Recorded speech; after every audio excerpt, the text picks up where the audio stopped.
tabled interview. He said, "No, I have no interview." I said, "No, I know this is asking a lot, but is there any chance?"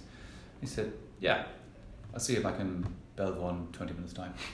Now this is about 9 or half 9 at night, so I'm sure.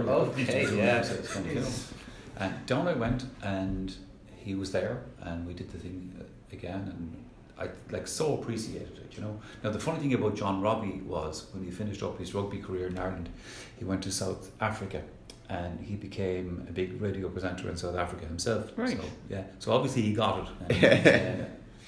Anyway. Do you need to repeat the interview word for word? Pretty much, yeah.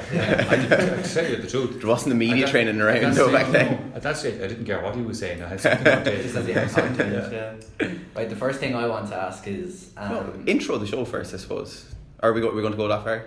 Sure, look, if people don't know, you're listening to In Conversation with a show where we interview names and faces from around Irish media and such, and today we're joined by the host of the Sun. Well, of course. Do we say former yet? Do we? It's a bit. You do, because the thing about it is, like, I've done my last Sunday game, former host. So former host of the Sunday game and a legend of RTE Sport, Mr. Michael Lyster. Hi guys. So we'll dive straight into it. The first question I wanted to ask was, it's well documented you're a Galway man, but you're actually born in Waterford. Yeah. I myself am from Waterford, so how did it come about that you went from Waterford to Galway? Very simple. My father was a guard, and obviously guards get moved around. And the thing about it was, my father actually got moved back to the village that he was born and grew up in himself. Now that was very, very unusual in the Guards in those days, and probably still is, I'd say. But the thing about it was, back in the 50s, the power of the church, his first cousin was the Bishop of Sligo. So if the Bishop of Sligo said it's going to happen, the Garda chiefs weren't going to stop him. So it was as simple as that. So that's how I ended up in Galway. But in actual fact, really, I suppose I ended up going back to Galway in a way, because my father was from there. Right, you know, so that was the connection. I was only I think 3 years old or something like that, 3 or 4 years old when we moved. But my mother was a Waterford woman, so we had good family connections in Waterford, and I spent most of my summers growing up. My mother would go down for a part of the summer down to Waterford, down to her people and all that kind of thing. So I knew Waterford very well, and in and out to Tramore on the bus and all that kind of crack. Yeah, very good. No, I just had I'm going to interject there, because I have my follow up. So, Michael, where would you consider yourself from now? So, totally Galway. Totally Galway. There's not even a hint of Waterford there. Not at all. No, as I said, I have Waterford relations. My cousins are in Waterford and all that. But the thing about it is, like, you're from where you went to school and went to church on Sunday. What if you went to boarding school? Whatever. I went to Jarlath? I went to St. Jarlath's. I wasn't a boarder because we were only 7 miles away from St. Jarlath's, you know. So it was actually, in fact, when I left national school, I was my father had put me, because he went to St. Jarlath's as well. He had put me down to be a boarder. Okay. But that year, that was 1967. That year, the then Minister for Education, Donogh O'Malley was his name. He introduced the bus system, the free bus system for schools.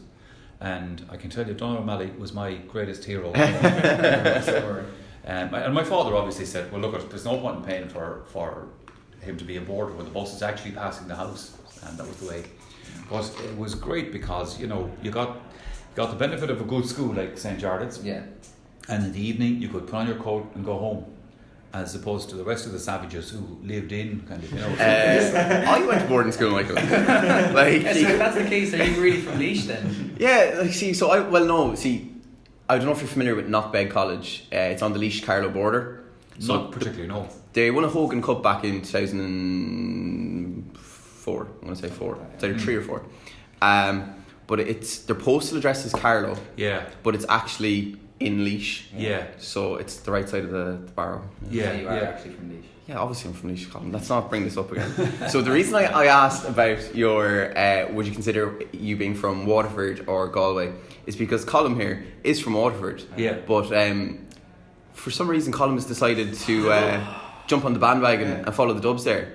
Do you want to give us an up the Dubs there? Come on. Michael, My dad is from Skerries in North County Dublin, Yeah. and basically since about 2009, so just around the time they started to get successful. 9 years ago. Convenient. No, they were still in kind of the dark days as far as the All Ireland was concerned. He started bringing me to matches, and like I was going to sit there with my dad and cheer the opposition on. And I got to know the players then, and I actually started to as like well as that, watching the football. you wouldn't see the Waterford footballers in Croke Park too often. No, so, you wouldn't indeed. So by default, I became a fan of Dublin football, and it just so happened that 2 years after I started going to games, the first of their string of All Irelands came about. I thought he was going to say something else there, you know, like Star Paradise or something. No, I think in fairness to him, that's allowed. If he's followed from Skerries, that's we're going to disagree on that one. That's conversation closed. You can never bring that up on the show again. That's done. I'm signing off on that. Have you ever been to a Waterford football match? Yeah. You had to really think about that. I went to one that was in Fraherfield in Dungarvan. It wasn't a very memorable one. I couldn't even tell you who they were playing, and they did get beat. I was actually at a Waterford football match years ago in Leamy Bryan. Leamy Bryan? Yeah. That well, I suppose given the following that Waterford football has, that pitch probably would be appropriate. Very small. Well, trust me, it wasn't full.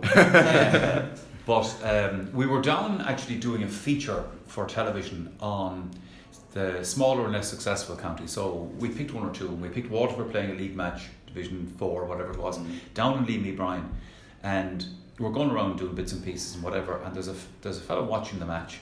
He's leaning on the fence at the side of it, and he looked around and he spotted me, and he says, "What are you doing here?"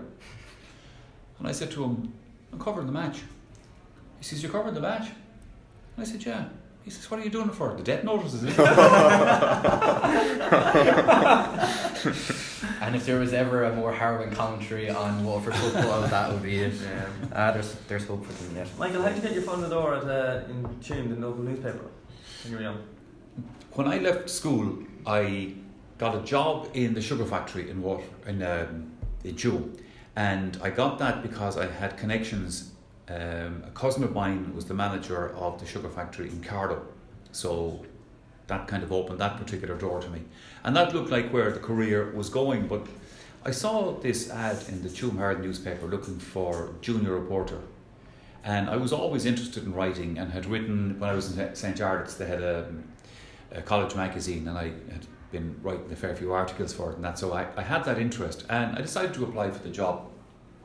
And that's how it came about. I went in, the editor there, Jared Burke, he liked the fact that there was somebody coming, because a few people had applied who had gone to journalism school and all that kind of thing, but I was local, and he knew as well that my father was a guard, so he reckoned I'd know. The connections would be there. It's all about local knowledge and who you know and what you know about things and all that kind of stuff. So I joined the Tuam Herald, but when I was in the sugar factory, I was on 50 quid a week. And when I joined the Tuam Herald, I was on £15 a week. So obviously I didn't enter for the money, for the high life or anything like that. And that's how I started off. And what did they have you doing initially? Oh, everything. When you're a reporter in a paper like that, during the week you are doing court cases, you are doing county council meetings in Galway, or Chamber of Commerce meetings in Tuam, and other local stuff and local gossip. And then of course at the weekends I was covering the local club matches and things like that. So it was kind of full on. You got a great grounding because you did all that kind of stuff. And while I was there as well, then what I did was I set up a music column in the paper. Okay. With one of the other lads, Tom Gilmer. Tom was a huge country and western fan. I wasn't. So I wrote the pop and the rock stuff, and he wrote the country and western stuff. And Tom actually has a book out at the moment on Big Tom McBride, who died obviously there earlier in the year. So, and the music column actually became extremely popular with people, because partly it gave the local news and who was coming playing in the area and all that kind of stuff as well, but also I was doing reviews of rock albums that you wouldn't normally see in a provincial newspaper. David Bowie or Lou Reed or Pink Floyd or whatever the case is, you know. And because Galway has a university in it, it's Galway City's university town, there was a population there of people who were willing to buy into that and read that. So yeah, that was all very enjoyable and very successful. And back then, was the Tuam Herald owned by the Connacht Tribune? No. They were separate then? Yeah, it's a family. And it still is a family business, owned by the same family, yeah. And obviously now, like, if you look back, sport has been the dominant focus in your career, but was there ever a chance that music might have been that? Or people always ask me that. When I joined RTE, I joined Radio 2 as it was then, 2FM now. And it had just set up. It had just set up earlier that year. And I joined because they wanted to establish a sports news unit, which is still there, obviously. But when people down home heard I was joining Radio 2, they assumed it was as a DJ, because I used to do a bit of DJing in the West. We had, which was very popular at the time, was mobile discos. So rather than people going to a disco in Galway City or Tuam or nightclubs or whatever the case is, you went to them. You went to the local hall and you set up your gear and all that kind of stuff, and that was also great fun. So they assumed that was the route that I was on, but obviously it was something slightly different. Yeah, of course. Well, looking back on it now, anyway. Yeah. Yes. So you started in RTE in 1980. What were your first experiences like? Well, I suppose what was ours when we came in? I suppose it's much different. Us walking in every time we come in, we're kind of in awe of.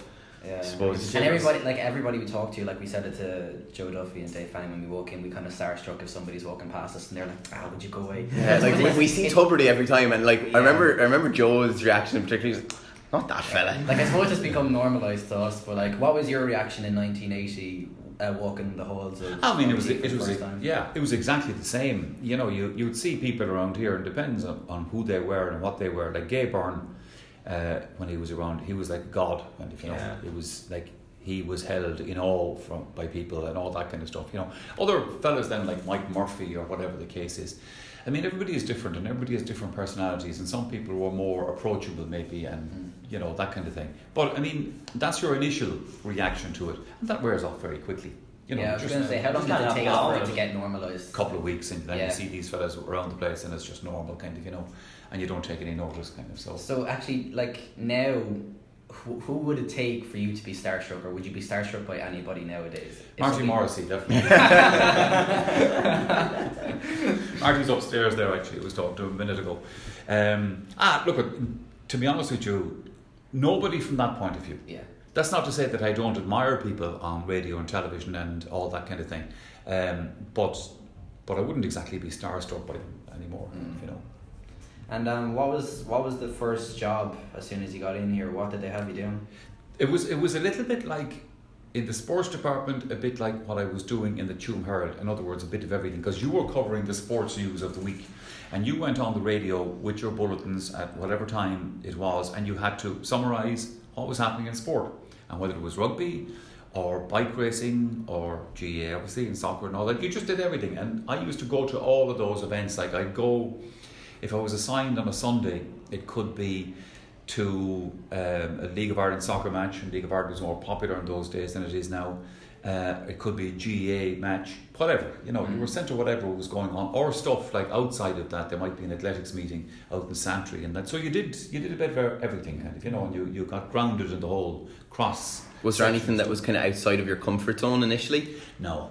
You had a good base for. I enjoyed. Yeah, I went to one or two cricket matches where I genuinely hadn't a clue what was going on.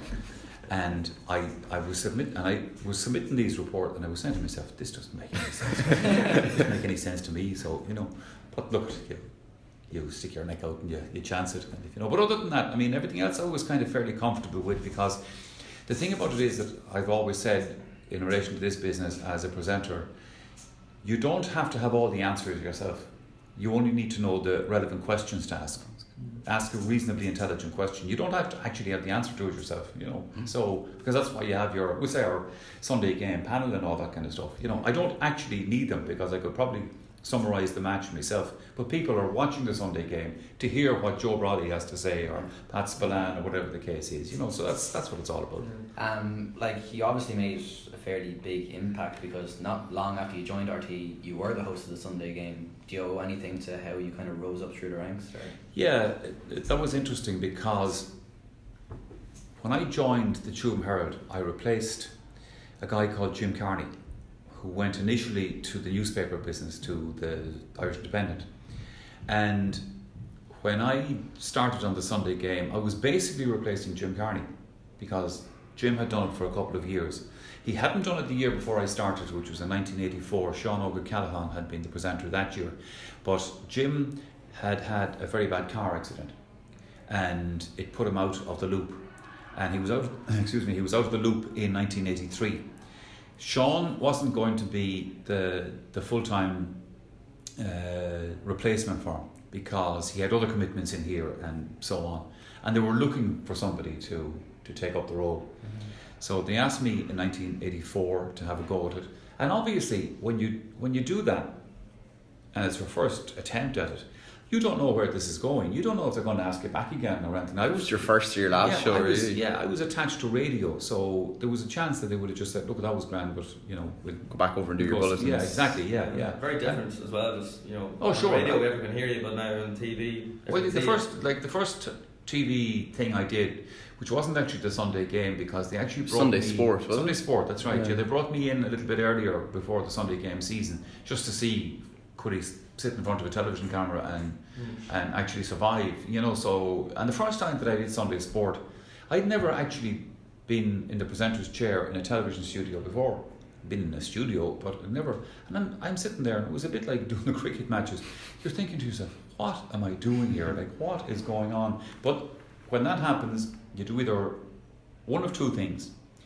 It's the sink or swim situation. Yeah. You either cope with it, or you let it get the better of you. And obviously I must have coped with it, because they asked me back, and here we are. And you have been, so like over the years, what moments stick out? If it was matches, if it was Joe Brawley's rant about Sean Kavanagh all those years ago, what moments stand out? Is there one day of your career for worse, you'd like to relive? Or even just a year, a single year? No, I mean, to tell you the truth, going back over it, when you're dealing with covering championships, every year is different, and every year brings its own dynamics and its own stories, and that, like, for example, this year Limerick winning the All-Ireland, that was a big deal, obviously, for Limerick. First time in 45 years, exactly, yeah. So, like, you couldn't look back and say this year was better than that year, or whatever the case may be. I suppose, like, on a personal level, one highlight would have been Galway winning the football final in 1998. 32 years since they'd won it before, and that previous occasion in the mid-60s was a famous occasion, because it was the 3 in a row team. Galway won it in 64, 65 and 66. That was a legendary team, obviously, and then failed to repeat it again until 1998. And the other thing about the 98 success was there were a couple of guys from the parish at home in Kilwarden, where I'm from, on that team, like Porrick Joyce, obviously. And that was special. It's special when it is typical of GEA. These aren't guys you just see on the television, like watching Man United, Man United or Chelsea or whatever. See these guys down at the local shop, filling up the diesel, or accountant, and they're representing the guys who go out in the field for the county in an All-Ireland final or a big match. They're from the county, and they represent everything the county stands for. There was a scenario a couple of years ago.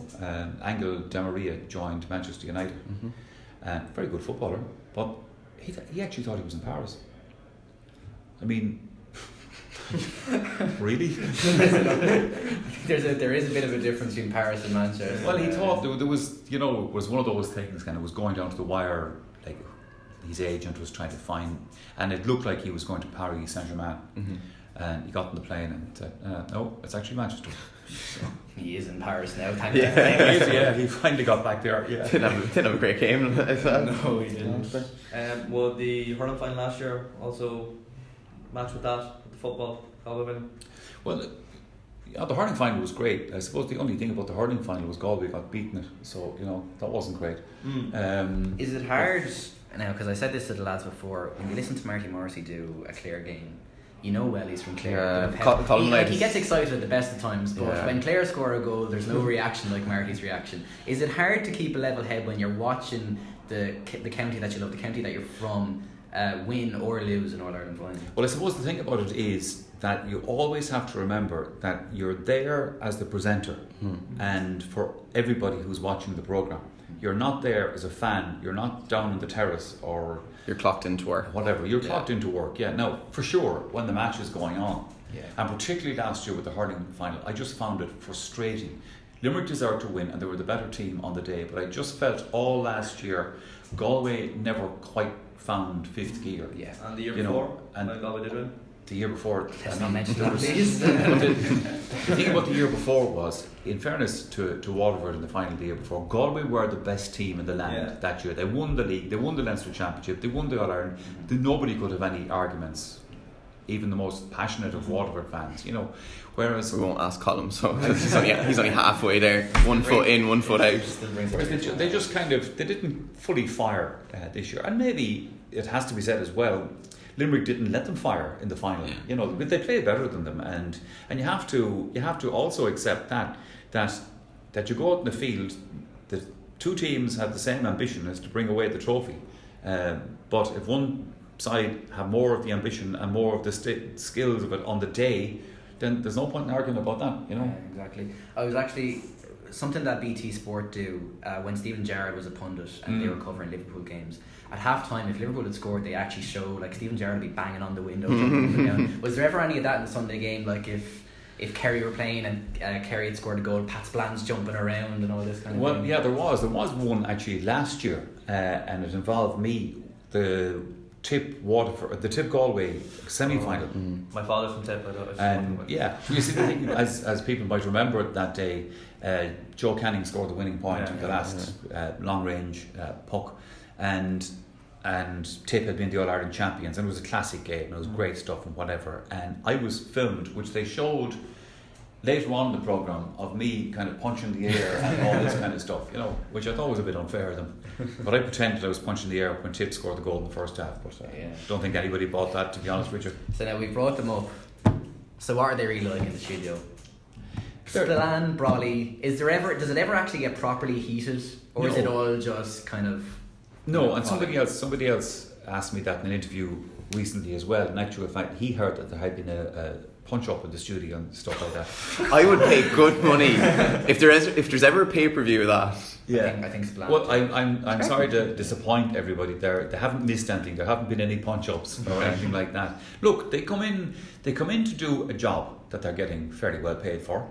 And there's a discipline there, and for sure, like, they're very animated, and of course there's going to be, you know, sparks because they have different personalities, they have different views, but that's all fine as long as you put that on the air. They're not there to have a barroom brawl amongst themselves, kind of, you know, and all that. So it never goes in that direction or anything even close to that. What you might find sometimes is, if there has been a particularly scratchy debate on air, somebody might have a puss in them afterwards. Yeah, that's what I was going to bring a bit up. of a sulk. A bit of a sulk, not exactly kind of bonhomie.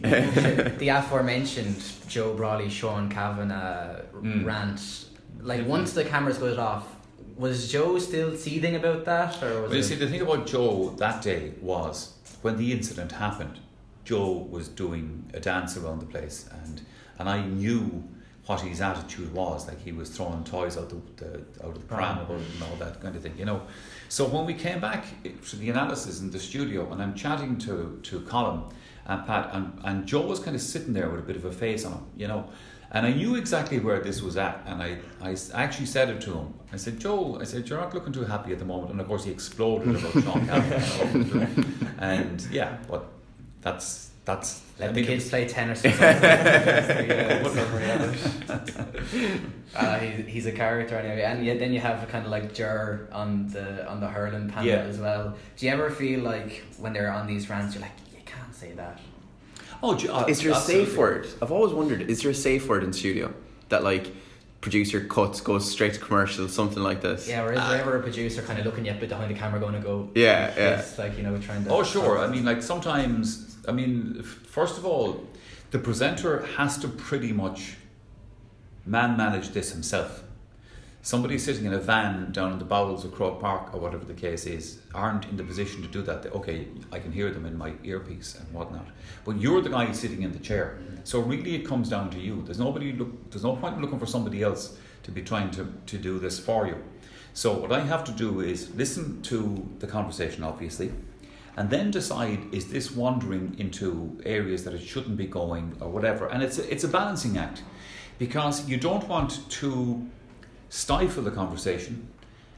You don't want to stop them saying what they're saying because it might be controversial or whatever. What I would have always looked out for is to make sure they didn't say something libelous, obviously, or something unfair in the comment. They would have to justify anything they said by being able to back it up with facts. If you can justify what you're saying and you can back it up with facts, then fair enough.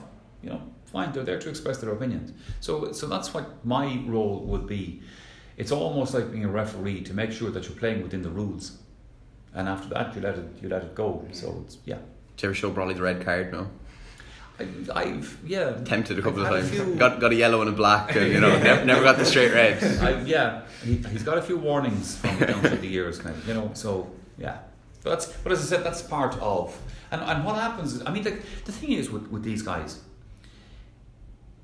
it would be much more difficult for me or the presenter to manage this scenario if they were all too straight-laced and laid back, or trying to guard what they said and second guessing themselves in case they offended anybody or whatever. They're not like that. They're very forceful. They're prepared to express their opinions, either of the guys we mentioned or other panelists on the hurling side of it and so forth. And that's why they're there. They're there. That's what people want. Exactly. Yeah. They don't want fluff, and they don't want wallpaper, and all the people that would say to me, "That's so and so, he's some fucking blah blah blah," and give out, but they're enjoying it at the same time. Kind of, so yeah. I'm sure people like Connor's sketches thank the Lord that they're not, told to hush down. Like, gives them a whole load of material to work with. Absolutely. Yeah. I'll be watching the game from the sidelines pretty much now. From now on, what do you make of the game? It's just football. I know, you'll still be up in the premium area, won't you? Up in the nice cushy leather seats up there. They're not going to put the hand down. We've got another Drive for Five coming out next year from Dublin, and we'll just make it the whole thing.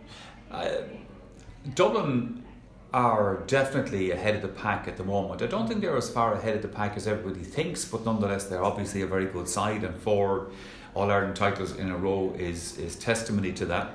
I think the problem with it is because Leinster football has been so poor in the last few years. It's almost like a free pass for Dublin to get to the next stages of it. But obviously the change this year in the championship structure with the Super 8s and all that kind of thing, it has changed the dynamic a little bit, because now a team like Dublin can't just sail towards an All-Ireland semi-final or whatever. They'll now have work to do to get there, as they did this year, and prove themselves well capable of doing the work. Yeah, they had to leave the safety of Croke Park. Like, it was like they won out in the end, but it was a tough game in Omagh. Of course it was, against Tyrone. Oh no, it was. And I mean, in fairness to Dublin, people going into that game were saying, we'll see now how they get on up in Omagh, but in fact they got on fine. But look, you get eras like that. You get times when somebody dominates the football scene or the hurling scene, and you'll say, will they ever be beaten, kind of, but of course they will. And sure, you had to Kerry hurlers, Kerry footballers over the years. But like this Dublin, I think it's slightly different level though. Like, I don't know when it is going to end. Well, you see, the thing about it is, what you have to take into account here is, for the 2 previous years before this year, they beat Mayo in the final on each occasion by a point. And in 2016 they did it after Mayo essentially shot themselves in the foot in the replay, conceding the goal and having their goalkeeper sent off, and all the controversy that had been there going into that with replacing the goalkeeper in the first case from the drawn match. So it's about, to quote the great cliche on it, it's about margins. But it really is sometimes, and so, I mean, if Dublin were going to these matches and winning the All-Ireland by 10 or 12 points, you'd say, okay, there was a problem there, but in fact they're not, kind of, and so one big shadow that's looming for me as a person that does follow Dublin football is those Kerry minor teams. That it just looks like Kerry is going to be a scary team to face in the next 2 or 3 years. Like they already are. Like, but like Kerry, it's in the DNA of Kerry. They're never going to be out of the loop for too long. No, that's. What was your reaction in studio when Kieran Donaghy, obviously when he was getting his man of the match after and to Joe Brawley, you know? What was Joe's reaction to that? Did he have a little laugh about it? Was he fuming? He had a little laugh about it. I mean, slowly cursing him under his breath. But yeah, I mean, in fairness to the guys, like, they're all tough enough and they get plenty of it, of abuse and reaction from the fans and all that kind of stuff, you know. So there's nothing new there. I mean, I walked out of Croke Park with Joe on occasions, and particularly with Tyrone, because there's history there, as they say. And I hear people shouting abuse at him. But I remember one day, this is happening, and they're roaring across the street, and all the rest of it, kind of, you know. But I go and I get into my car, and then I'm driving down Clonliffe Road down to the end of it, and Joe was walking down with them, chatting to them all. And so let's say Dublin, they might win. They probably will win the next couple All Irelands. Let's say couple. Yeah. Look, I can't. I mean, they're going to be in the loop. But you can't guarantee that. You can't guarantee it. So who do you think will be the next team after the Dubs to lift Sam? I think, as we said already, Kerry are going to be there and thereabouts, you know, because they have these young players coming through, and that's of course always encouraging, and it gives a lift to the county when they know the talent is there, and then it's a question of actually putting it together and making it happen, and they have to be in it. My own county, Galway, have made progress over the last year or two. It's only this year. And got to a league final this year. And they took it to Dublin for. They did, yeah. I think most people in Galway would. It's one of those situations where you realise they're making progress. You don't necessarily like the style of football that they're playing, you know. But there's a middle ground someplace, and it's the question whether they can find that. Going forward again, you know, to bring that other little bit on. If they can, I think they'll be serious contenders. And of course, the big question is, going forward into 2019, where are Mayo going to be at? Yeah, because I was thinking about this as well, and I feel like, from my own point of view, I feel like the Kildare defeat was a massive blow, and letting go of Stephen Rochford, I think, was a mistake, and I feel like they could well fall off a cliff this year. It's hard to know. I mean, as I said, and that actually, the funny thing that has been said before about them, and you know, losing big matches and losing All Irelands and that, and they bounced back and they came back from it, you know, and had another go. So, but look, I can't answer that, and the Stephen Rochford situation, I really don't know what happened, because it looked like he was going to go on. It seemed to have been done and dusted, and a few minor details to be sorted out. The next thing, all of a sudden, it was over. You know, so what happened at county board level? I don't know the answer to that, to tell you the truth. But look, it's a challenge for them. Mayo are going through a little bit of a bumpy patch, obviously, at the moment, between all of that and, of course, the issues in the ladies' football. Certainly not helping the situation. It's not helping the situation. It's bad publicity and it's all that kind of thing, you know. But look, sometimes these things happen, and it's not so much for me that they happen because they can. The real issue is, can you get it sorted out, or are you going to let these things kind of rumble on and cause more damage? And that it needs sometimes people just to kind of get together and say, lads, this is all a bit silly now, let's get this sorted here and find some sort of an agreement, you know. Yeah, now I'll ask you some similar questions about the hurling in a moment, but just one, from watching the Championship obviously over the past few years, who's your one team to keep an eye on in the football next year? Who do you think it'll be kind of a dark horse? She's obviously going to say Laois. Like, let's not call ourselves here. Apart from Laois. Okay. I know this is a little bit kind of too obvious in a way, but because it's my own county. But I would say to keep an eye on Galway, because a bit like Kerry, there is great football in Galway. It's the second biggest county in Ireland. They're producing plenty of footballers. They're producing good underage players as well, by the way. And it's a question of then, can they tweak it? It's for Galway, it's a tweak that's required. For a lot of other counties, they have huge ground they need to make up, and probably never will, let's be honest, you know. With Galway, they don't have that. They don't have a spar to make up.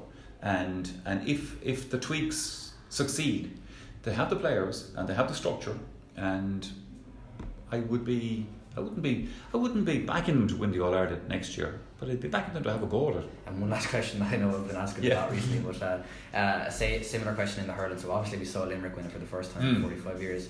What, if you were to pick any team, what kind of similar story do you pick to see next year if you were to pick one? Tipperary. We had Galway, Yeah. and then Limerick. Like, we're all about bridging gaps, I suppose. I think the one obvious one here, of course, is Tipperary. Tip were All-Ireland champions 2016. They with a very good panel, and this year in particular, they never got traction, And look at people would talk about things behind the scenes, and this isn't happening, that fella isn't training, he's drinking his snot off or whatever, And some of that is true, and some of it isn't true. And of course, in a passionate county like Tipperary, these things get legs as well as everything else. But it is quite obvious, looking in from the outside, that things weren't right in Tipperary this year. And I think Michael Ryan just had himself an impossible task to try and kind of get this thing kind of stay on track and all that. Sheedy is back in, and that's very popular with people in Tipperary because, of course, Liam Sheedy won All Ireland with them when he was there. So did Michael Ryan, of course. But sometimes when you get yourself in a situation where things aren't going well, you just need to change the scenery to see if you can get a reboot. And in getting the reboot, they certainly have a man well capable of it. So I think Tip will be players next year. But the thing about the hurling structure, even more so than the football, and we saw that this year, with this new group scene in the hurling in the two provinces, it is tough stuff. It's so it is. And what happened to Tip this year was they never got a chance to recover. They were out again fairly quickly, and they never got a chance to sort out the problems. They didn't have time to say, look, let's go away and think this thing out again. No, that wasn't possible. The structure will be changed slightly next year, obviously, to give a little bit more time between these matches coming back to back, which is a good idea. But all that, I mean, Waterford, for example, this year, it's a bit like Tip. It just never happened. It just never happened for them, and that's injuries certainly. But this is the point. Waterford, it never happened for reasons. Injuries were one of the reasons, and things like that. And as I said, it's the frantic nature of it now that we saw this year that is the next thing that counties are going to have to cope with. But we can all agree that, I know, myself, I was disappointed with Waterford season. I mean, I'm still bitter about that Austin Gleeson no-goal situation, but whatever. Well, that was extraordinary. But I think we can all agree it's done the hurling championship the world of good. This year brilliant. was the best. And I think from an inter-county player standpoint as well, it's really utilising a panel more so than your starting 15. Totally. And it's really, if you're a county player, obviously you want to be playing, and I suppose if you're a fringe player, gives you a much better chance of actually getting some proper game time. Oh, there's no question about that, and everybody accepts that in modern sport, and in football and hurling, it's a panel game now. It's not the 15 that go out; it's the panel game, and you will get game time. They exactly, absolutely utilised their. They stopped in our hotel for before the Carlow game, the qualifiers, and they had there must have been 8 panel players all there. If you're holding a panel of that size, I think you kind of have to. Yeah, but sure, I mean, with most counties now, the entourage in the follow-on bus is bigger than what's actually on the team bus, So, but that's sport. I mean, that's the modern way of it. Yeah. So, right, I'll cede the floor. I know I've been talking a lot, so I'll cede the floor to my two other co-hosts. Michael, we want to know, with sport and everything, you're most renowned for that. But besides that, let's just say when you're home, how do you relax? How do I relax? I'm a big music fan, right? And I get a lot of enjoyment out of listening to music and all that kind of stuff. And I suppose I still, and this isn't kind of being, I hope, old-fashioned or stuck in the past or anything like that. I think it is true to say that music isn't as good now as it was 40 years ago. Because I would stay in touch with it. It's not that I've lost touch with it. So I know what's out there and I know what's playing. And my son Jack is a big music fan. And I see him arriving home with albums, or he's got them on his thingy player and all that, and so I'm fully conscious of what's happening. But there was we have to be blunt and honest about it. There was a classic period in music, the 60s and the 70s, and it's a bit like, Kilkenny going through their era in hurling or whatever. It doesn't last forever. You get this golden era and it doesn't keep up. There is never one generation that has no musical talent or anything like that. That's not what it's about. There are still songwriters out there, there are still artists out there, but it's a question of, is the dynamic there? And I'm not quite sure if it is. But there's a bit of a bonus to it, in the sense that live music is now back popular again. Yeah. You know, certainly in the last couple of years, so many concerts around Ireland. Oh, absolutely. I mean, this is now where people make their money. Yeah. They're not making money from selling records because they're not selling records. It's as simple as that. So it's going back to that live scenario. Like the Beatles in their prime gave up touring. Yeah. They only sat in the studio, you know, which was great. They made some great records, but you know, I'd like to see the band play. I grew up in the show band era, like in the West. So I tell you what, you saw the bands play. You could feel the dance floor hopping up and down. Big enough, you know. Yeah, well, it's fair enough comment to think that music is, you know, it's not going to be as good as it was back in the day of Bowie, Pink Floyd. You know, you grew up with that. That's our tagline now. Michael Lester says music's a load of shit. But I mean, the thing about it is, again, you know, if you pick a year, say in the 70s, and you go back and you look at the album charts, like it's almost like a collection of classic records, kind of. You know what I mean? So, Bob Dylan's Blood on the Tracks, which is regarded as one of his best albums, it reached number 4 in the British charts. I just was reading something about it recently, so this is how I know this. And I meant to go back and say, if Bob Dylan's Blood on the Tracks was only number 4 as a classic album, I was ahead of it. Yeah, exactly. Yeah. And you wonder if you look at today's music now, in 30 or 40 years' time, are people going to look back on today's music with the same rose-tinted spectacles that they look back on, let's say, music from the 70s? Will there be that same level of that was a legendary period of music? I can't see it. I can't see it. And I think one of the difficulties about music today is it's much more disposable than it was in the past. You know, I mean, in the 60s and the 70s, these guys were out vying with each other. They knew if you didn't make a great record, it was going nowhere because somebody else was making a damn good record, you know. So you had to step up to the plate to do it. It's not quite like that anymore because the level of competition isn't there. It's like Hozier has his second album coming out shortly, and like is it 2 years, 3 years? 3, I think.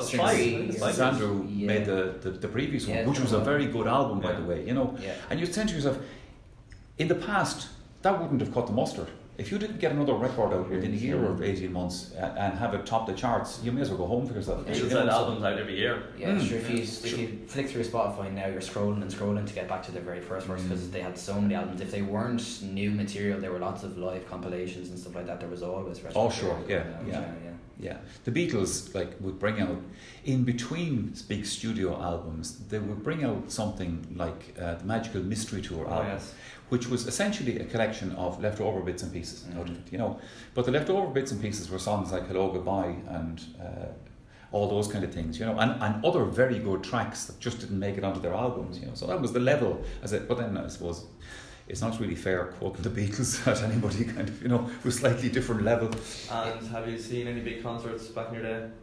Oh, back in the day, I did. Sure, I mean, I would have gone to a lot of the big stars, as we said, kind of, and I saw David Bowie twice. I saw Radiohead in their early days, which was very interesting. Tina Turner was great. Bruce Springsteen was exhausting. That man is so generous. I know. U2 obviously a lot, and I saw the Rolling Stones, etc. I mean, I could keep going. I've seen most of the big ones. In actual fact, in recent weeks, I've been to see Roger Waters, who was the main songwriter in Pink Floyd. He played in the 3 Arena. That was excellent. He was really, really good. My dad went to that as well. He said it was one of the best concerts. It was super. And my son Jack was 22, and all that music is a little bit ahead of him. He really enjoyed it and he thought it was brilliant. And then there recently as well, I went, although I've seen him before, I went to see Albert Hammond, who's one of those songwriters that a lot of people, they would kind of look at you and think, just remind me now who he is. And then you start listing out his hits, and eventually you kind of, I mean, you go to his concerts, and after a while, after about 30 hits, you think, okay, enough, thanks very much. So it's just, And you got to pick a top 3. Like, I won't ask you for your top artists of all time, but if there was a top 3, a top 5, who would be in there? Well, I suppose you can ask me. I mean, and this is just about taste, and it's not a definitive. These were the greatest records. It's just what I like, you know. Listen, you have to put a Beatles album in there. I mean that. Trumps everything. My favourite actually is the White Album. Fair. And the Beatles wouldn't say themselves that was one of their great efforts, because it was a little bit disjointed. It was a double album. It was only a double album because everybody was jostling to try and get on the bloody thing. And they were off kind of, in a way, they were all kind of off doing their own little bits and pieces. Kind of, you know, but it gelled and it worked, and it was a very, very vibrant album. And it was the follow-up, I suppose, to Sgt. Pepper, and that was always going to be a hard one. The really big one. Yeah. David Bowie's Ziggy Stardust album. Yeah. And again, for some of the reasons, I'm a big David Bowie fan, and if you asked me to pick, I would just simply pick his 40 studio albums or whatever it was. But if you said, okay, you can have one of them, then Ziggy was just, in its time and of its time, it was fantastic. It wasn't so much that it was the greatest record ever made, but it just hit the target so well. So because Bowie saw the whole glam rock thing and said to himself, and his mate Mark Bolan and T-Rex were after kind of, you know, making it big at that stage. And Bowie was looking at it and he said, Jesus, if Mark Bolan can do this, I can do this better. You know, and he did. I mean, he took the whole glam rock image thing and all that kind of thing and just applied it to himself, although that wasn't really who he was, obviously, and made it work. You know, and the thing about Bowie was he would hear forms of music. He would hear soul music in America, and he'd go off and make Young Americans and what he described himself as white plastic soul, and actually do it as well as a lot of the soul artists were doing it. He heard Kraftwerk, German band, and what they were doing, European metal machine music kind of style, and he said, same thing, I can do that, you know, and did. So, you know, it was an extraordinary career. And we'll ask you for a third to wrap up the top three. The third one, I think for the third one, you would have to put in Dark Side of the Moon by Pink Floyd. Very good, yeah. And simply because Dark Side of the Moon is one of those albums, and you're thinking to yourself sometimes, who will last? You know, as the years go by and the decades go by, who will people remember? They will remember the Beatles. Of some of the others, the Led Zeppelins and all these huge stars in their day, but no, they'll probably fade away. But I think Dark Side of the Moon seems to be holding firm. It's still regarded as a big album, you know. So yeah, I think it had how many years run in the top 100 albums, and then it came out of the top 100 and then popped back in a few years later. Yeah. So. And the other thing about a lot of that, because of the changing format of music, you know, it obviously was released in vinyl first, and then of course it gets a CD release, and that's the market opens up again to it, and then it gets the CD 30th anniversary edition kind of, you know, and the CD, we have twiddled a few of the settings here, and here it is again, and then the remastered version, and the remasters of the remasters, so it'll keep going. So following on from Gavin's, you know, Michael at home. Yeah. So anyway, this little section. I don't actually listen to music all day long. Just walked in the earphones. But I mean, apart from that, I just like to relax. I mean, it's as simple as that, kind of, you know. What's the ideal Saturday night? Ideal Saturday night, it depends. I mean, if there's a football match on, you know, I sit down and watch the football match with my feet up, and if Manchester United are playing, although I may, if they keep playing the way they're playing at the moment, I might give up these Saturday nights. And like a lot of people in Ireland, I mean, let's face it, Strictly Come Dancing is back on the airwaves again, and I don't care, it's muck, but it's actually entertaining. You know, and you're kind of drawn to it. It's like a kind of one of those things, kind of. It's no jigs and reels, is it? Being caught in the headlights, kind of, you know, just keep staring at it anyway, kind of, you know. With Manchester United, did you ever go over much? Oh yeah, I've seen United play a fair bit, and I was in, for example, Juventus the night in Turin when the Roy Keane scenario, when he got booked and was going to miss the final, but they hadn't actually made the final at that stage, and then the performance that they put in the second half, which got them to the final, was extraordinary. And the funny thing about it is that night, I remember after the match, I'm outside the stadium and United are whisked away back into town and back to the airport with their police escort and all the rest of it.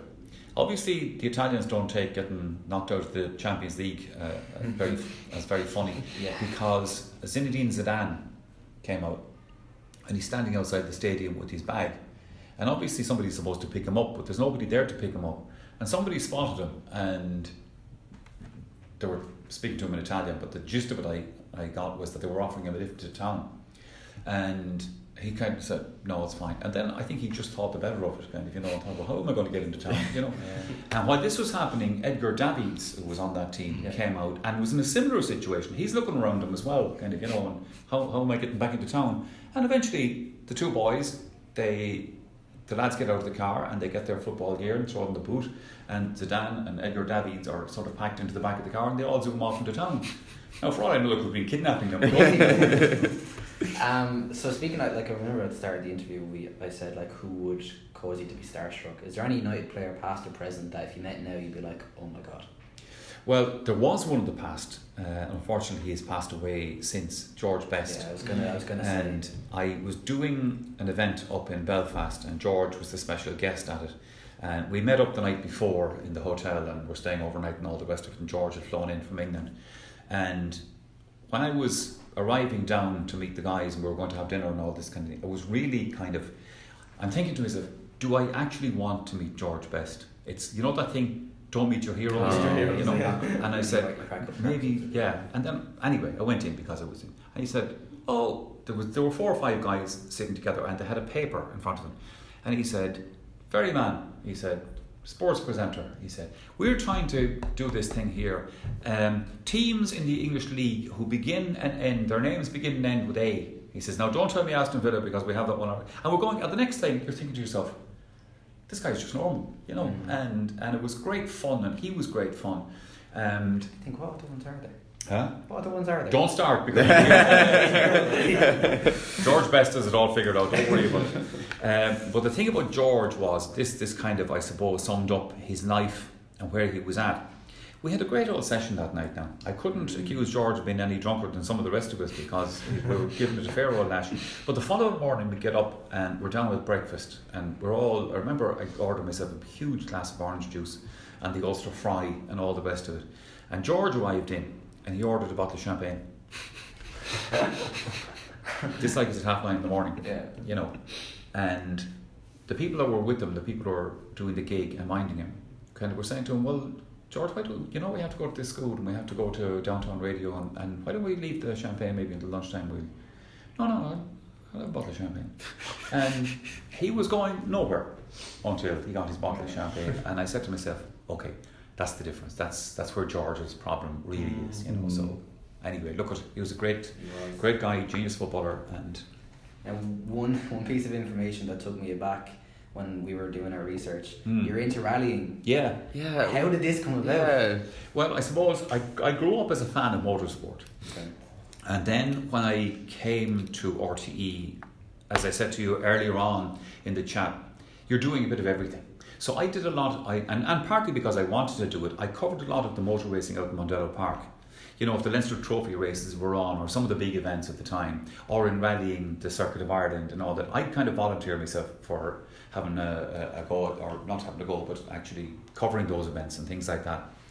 And we were on some of these rallies, and my mate Vincent Hogan, who's sports feature writer with the Irish Independent, of course, who was a friend of mine, and he was interested in motorsport as well, and same sort of thing. And I used to say to him, do you know what, we should have a go at this sometime.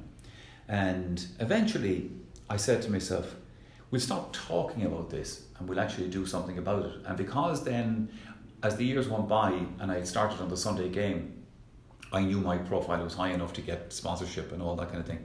So we put the plan together and we did the Circuit of Ireland in 1990 as a one-off, just to say we've ticked that box and here we go. And I always remember afterwards, after that weekend, I was talking to one of the other competitors and he said to me, you may as well know, he said, this is a disease. You'll never get away from this frigging sport. He says, I promise you that. And I'm thinking, but he was right, because 20, whatever it was, years later, kind of, we were still at it, So. And you weren't that bad either. You had a few podium finishes, didn't you? We had a bit of fun. I mean, the thing about motorsport is, and this applies across the board, whether it's Formula 1 or rallying in Ireland or whatever the case is, there are two definitions in it. One is natural talent, of course. Some guys are very talented and some guys aren't, obviously.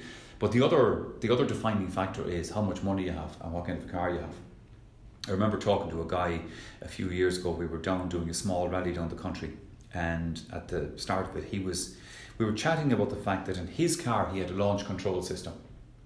And he said, without doing anything, he said, I will be 5 seconds quicker than you over the next couple of 100 yards, because when I press that button, that car takes off. He said, and that's it. He said, and you don't have that. You're just going through the normal gear change.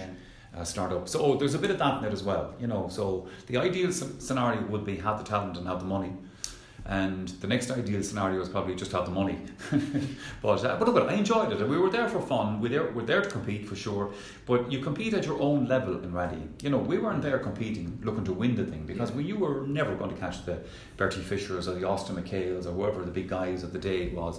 But you're looking to catch the guys of your level around you and say, I can beat him. You know, so that was how it worked. Guys, do you have anything to add to that? Michael, tea or coffee? Normally I'd say tea. Okay. In our tea, you have to say coffee because the tea is puke. You can't go wrong with tea. Like, I don't understand that one. What is it, like cheap little that's our headline, tea bags or something? Scathing remark from Michael Lyster. The tea in our tea. I don't know, but I don't get Don't drink the tea. How can you go wrong with tea? It's literally just a tea bag. Like. I will. Yeah, I mean, because I'm sure the tea bags are fine in here. And I don't know what it is. Maybe it's just simply, which it probably is in actual fact, it's the polystyrene yolks that you get. Which with coffee you can get away with, kind of. You know, tea doesn't taste nice to me in it. But then I have my own way of making tea. That doesn't sound like how. I bet you're from the West, so you definitely like leave in the tea bag, don't you? Oh yeah, leave in the tea bag. That's just dirty. And do you put milk in? Not in the tea bag. Okay. No, but I give the tea bag a good chance to jet black by the time. Yeah, exactly. Yeah. To fully seep out of the tea bag and all that kind of thing. I have also a habit of reboiling the kettle. So what I do is I boil the kettle and then I reboil it. So I boil the kettle and I put the hot water in the cup and then reboil it, and I don't know why I do that, because there's no particular logic. Every time I go to the kettle, like I'll go switch it on, come back, and I'll 10 seconds late to it, and I'm like, no, pop it back on. Oh yeah. Whereas by contrast, my son Mark, he doesn't live with us anymore now, he lives in Rathfarnham, but Mark would make a cup of tea and then walk out of the room and come back 20 minutes later. You know, and the thing that you would never do, you never ask Mark to make you a cup of tea, because you knew it was the same response you were going to get. He'd gladly make you the cup of tea, except he'd forget to actually bring it to you. And you talked there about your bit of a sesh there with George Best.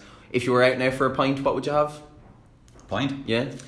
Or short. I like Peroni beer. Oh, okay. Italian beer.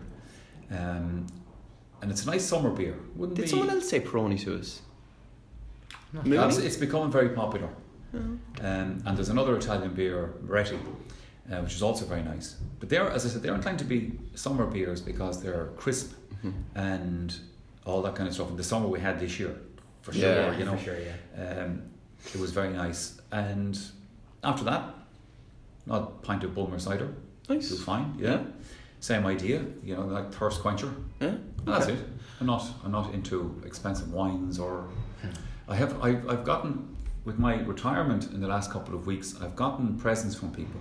I've got some very nice presents. I got a 30-year-old Middleton whiskey. Oh. And I got a very nice brandy as well, a Hennessy brandy, same sort of idea, reserve thing. So I'd be looking forward to them. I'll keep them until Christmas time. At least, anyway. Yeah. Do you have a favourite county ground outside of Croker or, we'll say, Semple? Well, favourite county ground is Semple. Oh, well, yeah, obviously. If I was to pick something outside of Croker or Semple, it wouldn't be my favourite ground, because Semple would be. Right, we'll go for your third choice. So. Semple because, just to touch on that for a second, it's just the atmosphere in Thurles on the day of a Munster Championship match is just special. Yeah. And it's not just about the stadium itself, because obviously Croke Park or Páirc Uí Chaoimh are much better stadiums in terms of their actual structure and things, but it's just the buzz, the atmosphere, the whole thing. There's a feel to the whole thing that's a bit special. And for me, this is going back now, this stadium isn't no longer in use at inter-county level. Tuam Stadium was always a great stadium, and I'm disappointed, to say the least, that they have let it fall into the disrepair standard that it's at the moment. But Tuam used to be great, and going to Tuam Stadium, this is as a young fella now, not necessarily on the Sunday game, for Connacht Championship football matches. it was great excitement and all that. But maybe that was more the occasion than it was the actual, a bit like Thurles, than the actual stadium itself. Because I don't think the stadium, in fairness to it, was ever any great shakes.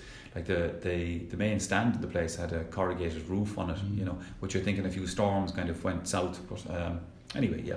Best press hospitality in a county grounds. It has to be who doesn't give you the tea and sandwiches? Here's the thing now, I can't answer that. Oh. And I can't answer that for the very simple reason that when you're working on the Sunday game, you are in a different part of the stadium and you're not in the press section. Okay. So I would be in Croke Park all summer long, or Sample Stadium in Thurles, or whatever the case may be. I would never be in the press section. Yeah. Or backstage, like what teas they're getting, or sandwiches they're getting, or anything like that. So I actually couldn't answer that. Oh, okay. I might be able to answer it from next year onwards because I won't be in the Sunday game box, so I have to be someplace else. I might be called into the little room under the stadium and Sample Stadium and saying, lads, any chance of a cup of tea and a sandwich? Where's your ticket though?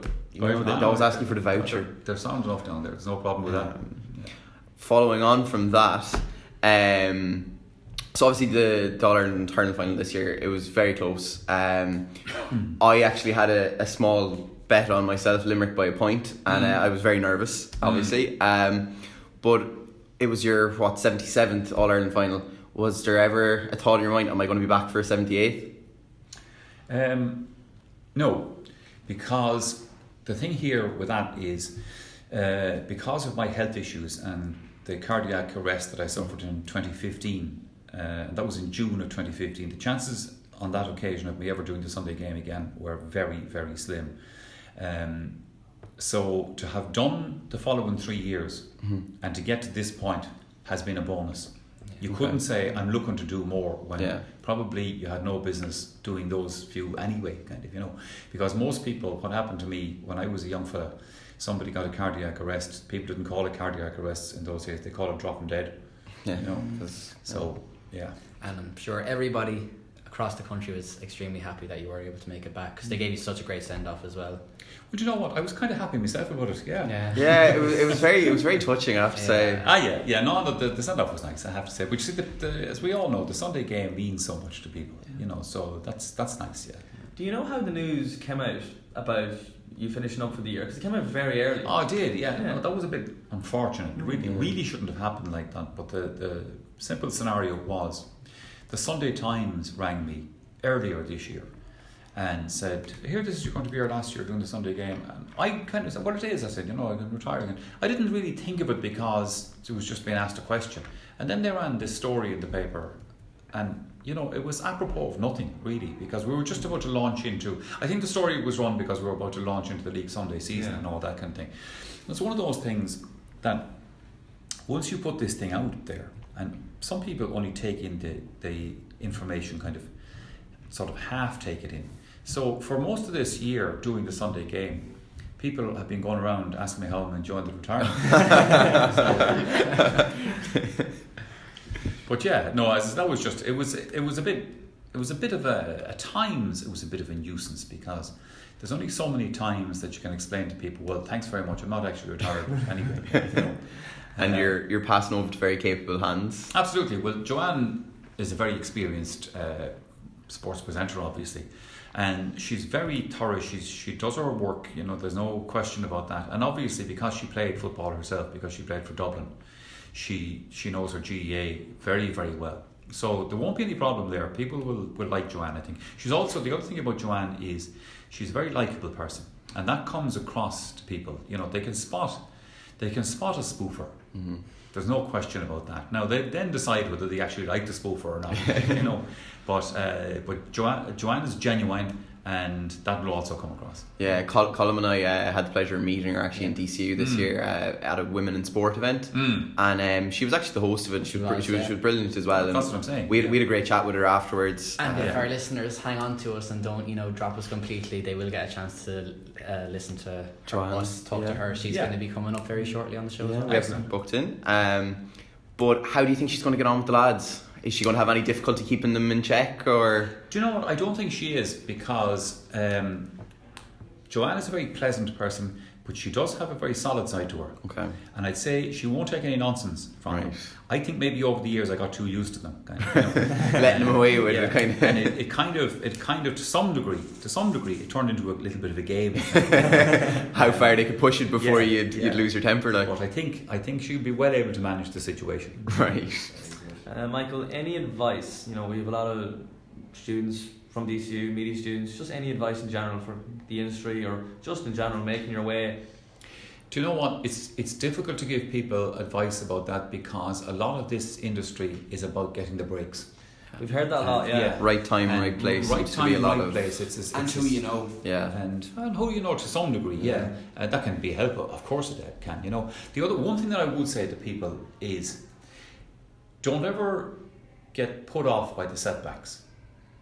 You sometimes just have to take them on the chin and go again and have a belief in yourself. Now that's true of an awful lot of careers and so on. And you just have to say, okay, that didn't work out, but I believe in this and I believe I can do this and have another go at it and find another way of going about it and all that kind of thing, And that's very important because I've seen down through the years people come into RTE here, into this organisation, and they're looking to hopefully, and the other problem with it is everybody wants to start off being the presenter of Sunday Game, they want it all, whatever. They want to just start at the top and all the rest of it, kind of. Sometimes you just simply have to realise that there's a bit of a journey you have to go through, and I've seen people, as I said, coming in here and then you never see them again. They just get burned off too quickly. Whereas other people just find a way of doing it, and there's one person, I won't name who it is, but I see them in RT at the moment, and I reckon this person is going to make it here because full of enthusiasm, keeps knocking on the door, and eventually somebody will eventually open the door. Yeah, exactly. Right, I have one final question. One final question. Back to your Tuam Herald days. Yeah. Did you ever have a front page with the Tuam Herald? Ever? Have a front page with the Tuam Herald? Yeah. I mean, like a lot of the stuff that you would do, the stories that you would do, would be on the front page. Yeah. Okay. No, that's. I mean, if you were a journalist, I mean, there aren't exactly a battery of journalists on a local paper. Yeah. So if you weren't making the front page, there was definitely something wrong. That's gonna hurt him. Leave it at that. No. Do you remember what your first front page was? I remember. I don't know actually. I can't say for sure about that. But I remember one of the first things I did in the front page was a little bit of an issue about it, because I was coming out of Tuam one night around Christmas time, and somebody that I knew had turned his car over on the road. Slightly the worse with drink, it has to be said. Mm-hmm. Fortunately, nobody was injured, but I went back into Tuam and I got our photographer to come out and take a picture of the car, and we did up this story and spoke to the guards about it, the dangers of drink at Christmas time and you need to be more careful, whatever. But the part about it was the fellow whose car was upside down on the road didn't think this was all very great fun to have his picture on the front page of the Tuam Herald, so that got a bit kind of scratchy for a while. Because I knew. Yeah. Another bonus to working in a provincial newspaper, of course. Yeah, but the problem about it is, this happens to you in provincial newspapers, and you just have to have the boldness to just say, I'm using this story. I used to get this all the time, covering court cases in Galway, in the district courts in Galway and all that, and half the people in the cases would be trying to bribe you to keep it out of the paper, and the others were threatening you that they knew where you parked or where you lived or whatever. And you just had to kind of to deal with those things and say, well, go ahead, I now know who you are, and so.